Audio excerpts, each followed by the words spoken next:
2025 meeting of LAFCO. And let me call the meeting to order. And who hasn't done the pledge in a while and knows all the words? I know all the words. All right, Carol has a volunteer. Carol is going to lead us in the pledge. Everybody please join. Please stand if you're able and join us in pledging allegiance to our great flag.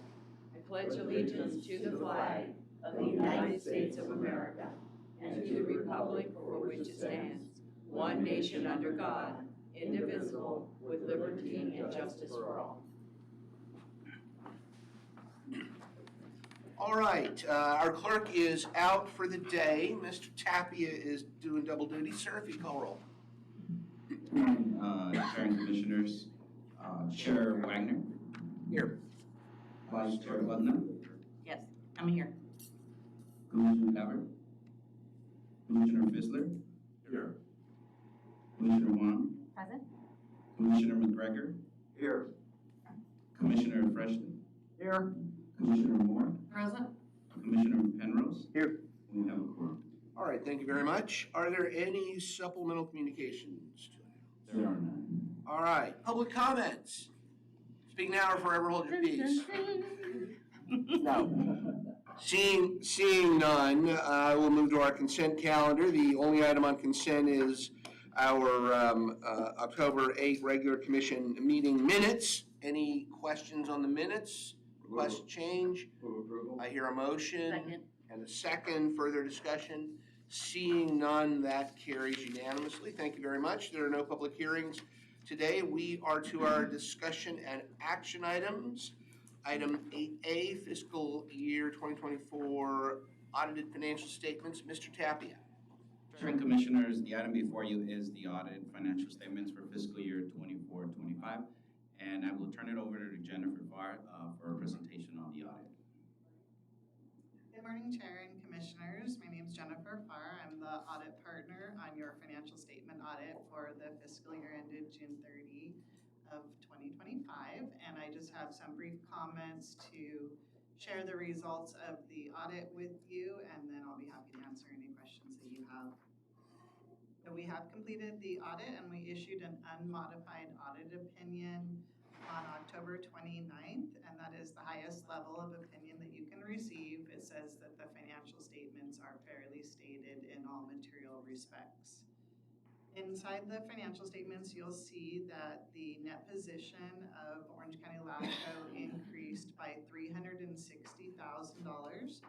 approximately, and that is because the apportionment plus other revenues exceeded the expenses during the year.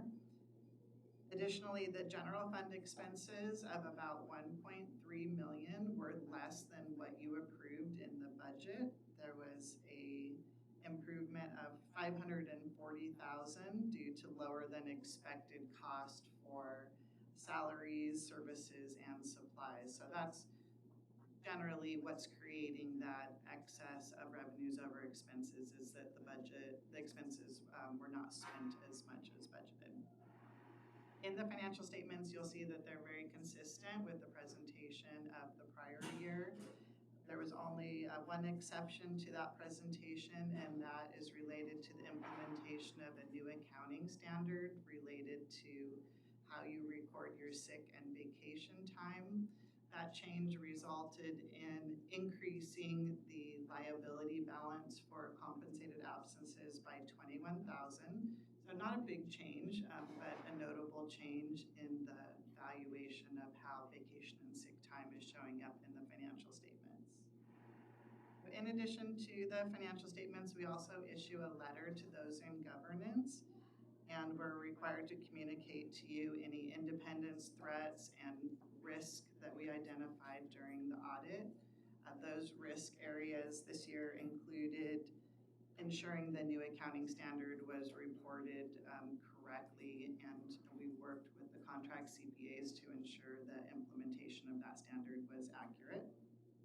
We're also required to communicate to you any material journal entries or errors that we noted when we were performing the audit, and we did not identify any errors in the accounting records that are material that we are required to report. We found the LAFCO staff was prepared for the audit and worked well with our team, had a high level of transparency with the documentation that they provided us. So we did not see anything that raised any concern during the audit process. And lastly, we are required to evaluate internal controls for purposes of determining whether or not the financial statements could be materially misstated if internal controls were weak. And with our limited testing of internal controls, although we do not express an opinion on the effectiveness of internal controls, I'm happy to report that we did not identify any significant deficiencies or material weaknesses in internal controls. So overall, what I would consider a clean audit, a clean report, high level of transparency, and a smooth audit process. So with that, I'm happy to answer any questions that you have about the audit or the financial statements. All right, thank you, Ms. Farr. Any questions or any comments? All right, sounds good and strong and robust, and thank you to staff and Ms. Farr for keeping us on the straight and narrow. Is this an action item? Do we need? It's a routine. Yeah. Okay, so no action is necessary, meaning we will turn now to our item 8B, which is the Post-Municipal Services Review Survey. And again, Mr. Tapia. I will turn it over to our analyst, Amy Diaz. Okay, thank you. Good morning, Commissioners. The item brought before you today is on the LAFCO Post-Municipal Service Review Survey. And so, as part of the Commission's 2025-2028 work plan, one of the identified goals is to improve the municipal service review process. And to support this goal, staff has been directed to distribute a post-MSR survey to any agencies that complete a MSR process. And so this is mostly to gather feedback, but also to identify any areas of potential enhancements to the process. And so throughout 2025, any agency that completed their MSR process, they were delivered the survey. And this includes the Orange County Water District, the Orange County Mosquito Vector Control District, and then any of the agencies that were part of the Central Region MSR, which are 6 cities and 4 special districts. And so across all the agencies, all the responses were consistently positive. Each agency indicated that they were all notified in advance of the MSR process commencing. LAFCO staff provided sufficient communication throughout the process. The MSR required less than 20 to 30 hours of staff time from each agency, and the process was either very or mostly collaborative throughout the process. So, and then based on these comments provided by the agencies, there were no notified or identified improvements suggested by the agencies in the surveys. If there ever are any suggestions outlined in the surveys, we would notify the Commission in any future staff reports. And so overall, the feedback that we received reinforces that the MSR process is both functioning effectively, but also that our outreach and coordination practices are being well received by the participating agencies. And so staff will continue to distribute and compile the post-MSR surveys as additional reviews are completed in the future. This is a receive and file item, and so there's no further action required by the Commission. This concludes our presentation. If there's any questions, I am available. Yes, thank you very much. Questions, comments? Commissioner Fissler. Yeah, thank you for this report. I'm glad to see it. I know it's very important to this commission to get this kind of feedback because that's how we evolve. We know how the agencies feel about our processes. And we can be better commissioners because of it, good news or bad news on the review. So very important project. You did clear up a couple of the questions I was going to ask in your presentation, so thank you for that. But I do have just one question under the grid of just lumping the central region agencies together. You had one quote that appears to be from the city of Tustin. And this quote, the person said, "It might be helpful to send notice of the MSR to the city manager and all of the department directors, and specifically identify the sections that are applicable to each department. Goes on to say, in Tustin's case, the MSR landed on the community development desk. We only answered questions relevant to our department. We assume Public Works would answer that, and Finance would answer theirs. I'm not so sure I'll just ask rather than my opinion. Is our process to identify everyone in an agency or to identify the general manager and they tell their staff what to do? Because it seems a little crazy of a comment. Thank you. So Commissioner Fischler and Commissioners, what we did is we took that comment, and typically what we do is we do send it to the city manager. So what we did a little different for the North MSR to address that is notify the city manager and say that we're starting the MSR, but if he can identify the people or the staff that are going to be working on the MSR, and we can send them the information and then also put them in the distribution letter when the survey is done from the consultant. So typically we do just get in contact with the city manager and make sure that there's that contact, meaning there's a response and there's an understanding of the MSR process. But for the North, we were very specific to say, if there's anyone else that you need us to include, let us know, and that's the way we do it. But typically we do just notify the city manager, and then from there, we get direction from our consultant. Another thing that we are doing is letting the consultant keep us appraised of when those meetings are happening, make sure that that contact is being kept. Sometimes staff changes in cities or special districts, and so we just made that a point with the consultant to ensure that they keep us up to date, make sure that, that contact is maintained. So that sounds like you're actually improving the process that way, so I appreciate that. And just as an aside, I go, every year to all the independent special districts that I can. I've been to about 20 so far this year. And I just speak under public comments, the LAFCO update, and I ask about if I have any questions. And I get a lot of positive feedback about LAFCO, and that's a lot different than what I used to get maybe, say, 5 years ago. So, doing a good job. A lot of people had problems with LAFCO. Doing that things, and I said I'd look into it. One of the major ones was, and this was maybe more than 5 years ago, we didn't give the MSR draft to the agency to try to correct before it went out to the public. And that was not a really good procedure because there was misinformation. Now they get the draft and they can correct anything or try to correct, it's up to you what you accept. And that's a much cleaner project, not project, but process on the MSR. So lots of improvement, and I'm aware of this too. Thank you. All right, anyone else? All right, seeing nothing further, it's a receive and file, so we will move to the next item, which is the meeting and events calendar, which will require some action. Mr. Tapia. Sure, and Commissioners, the item before you is the 2026 2027 LAFCO calendar.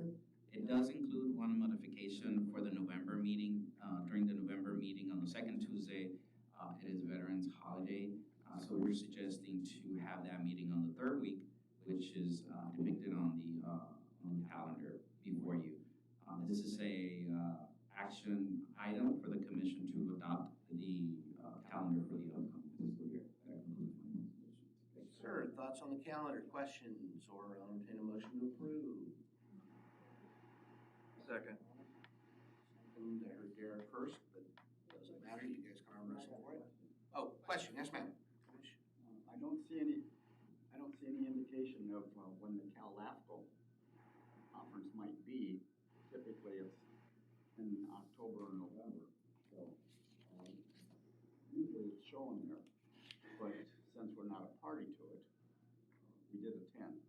But I understood that, the regional thing, you were gonna start having some meetings too, might be helpful if those were included, if you have dates for those, so that we can include it in our calendars for those of us who do participate.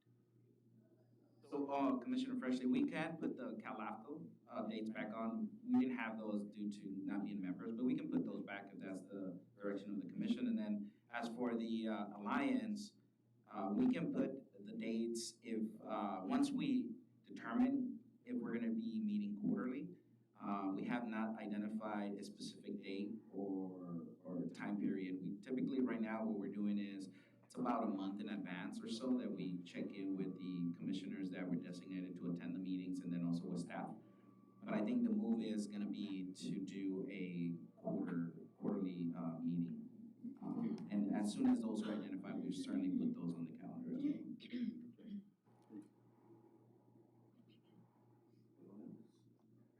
All right, I'll entertain a motion do I have a motion and a second already? And it will get updated when we get the information. All right, so any opposition or abstention? Seeing none, matter carries unanimously.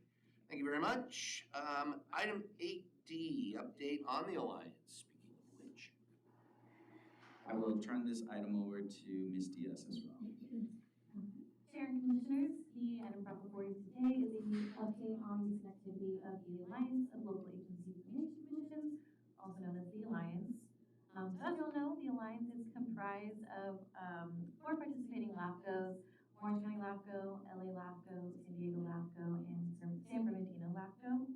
And the purpose of this collaboration is really to advance the shared objectives related to legislative advocacy, educational opportunities, professional networking, and resource sharing.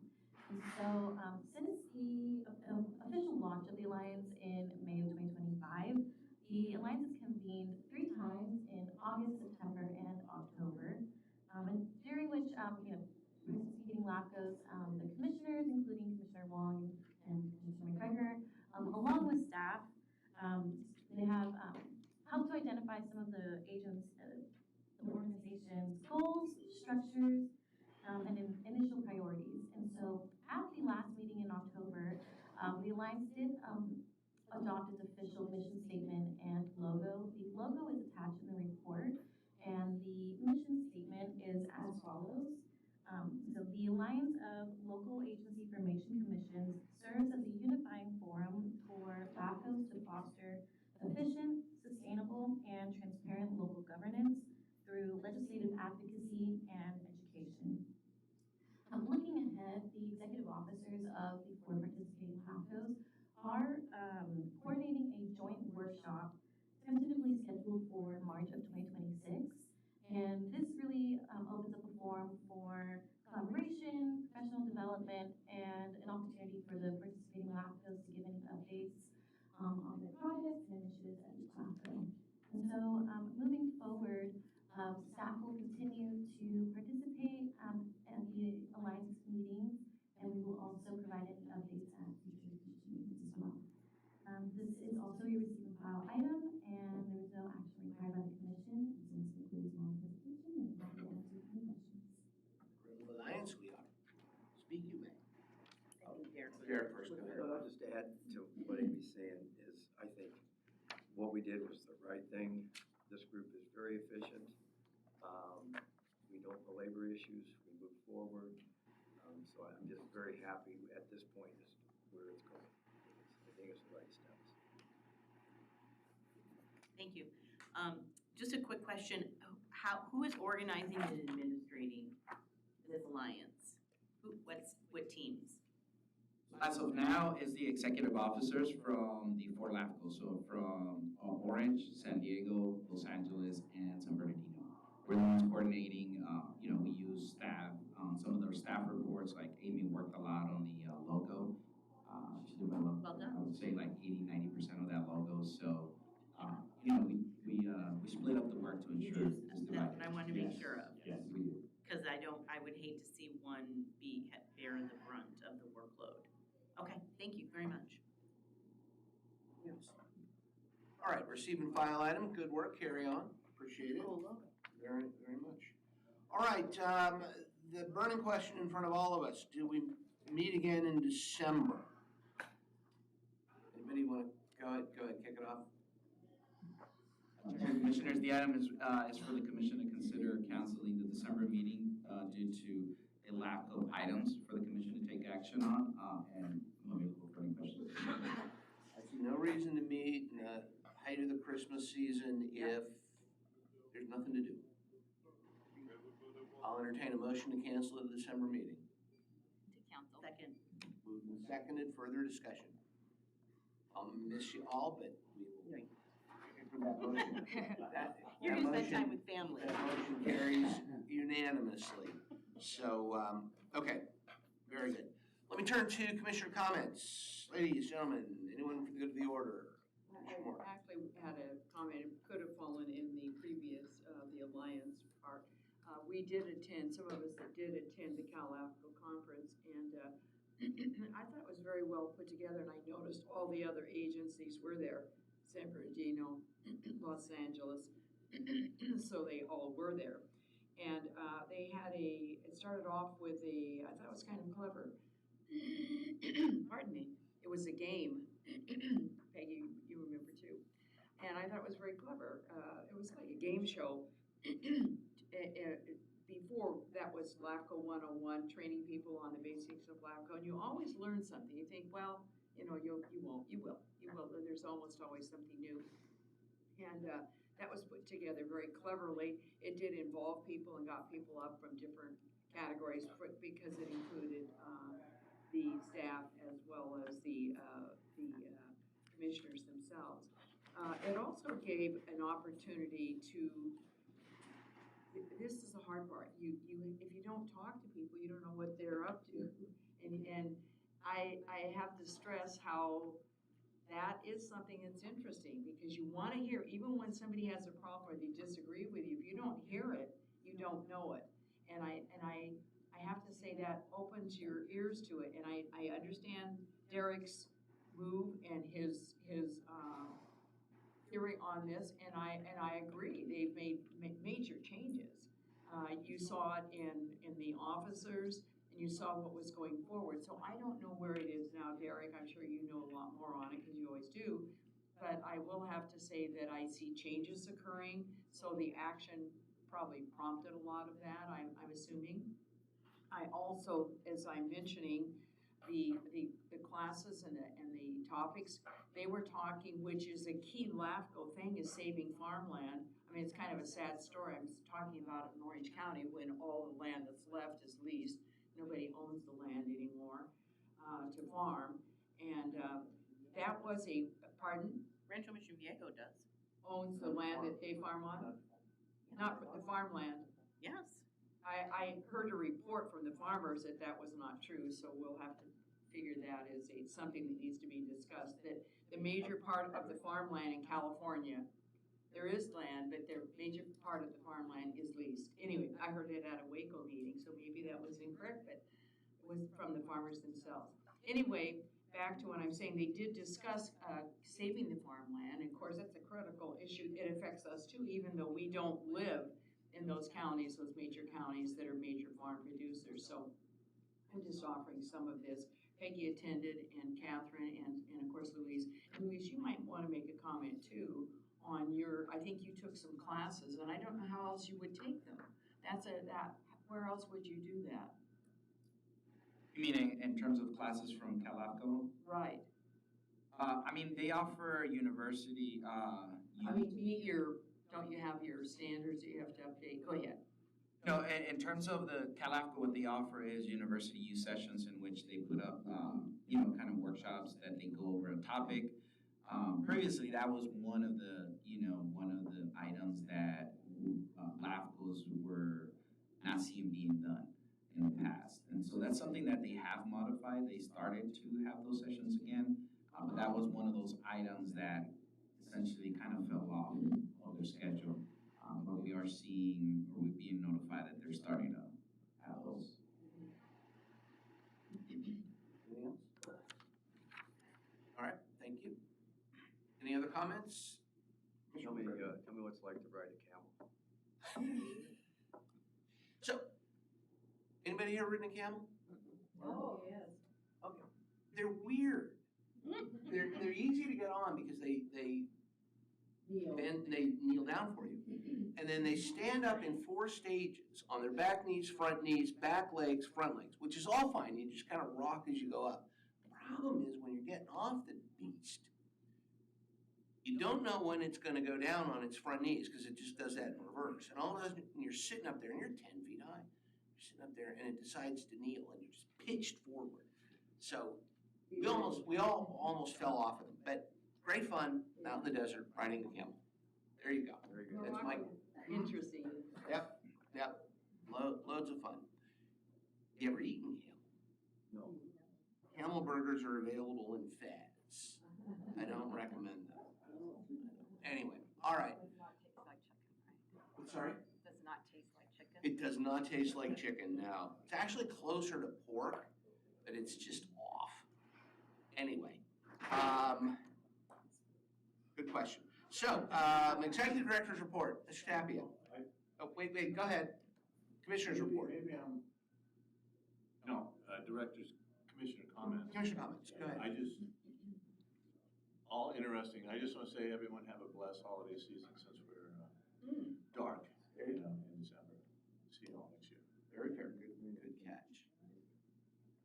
I do have one item to report on.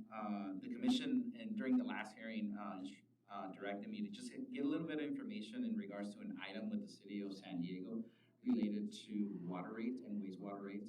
So I looked into it in regards to looking at the staff report that they provided.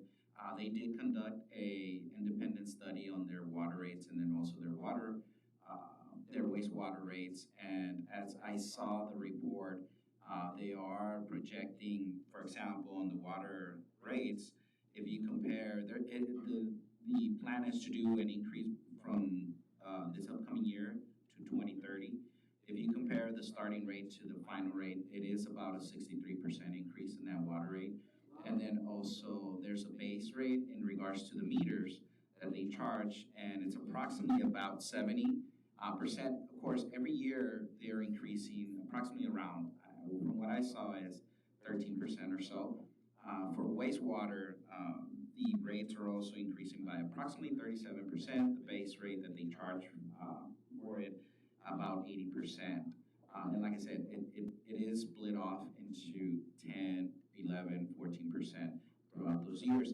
The main concern is so that they have revenues to maintain the infrastructure as it comes, but also that the rates for water, most of their water, they get about 85 to 90% of their water from the San Diego County Water Authority.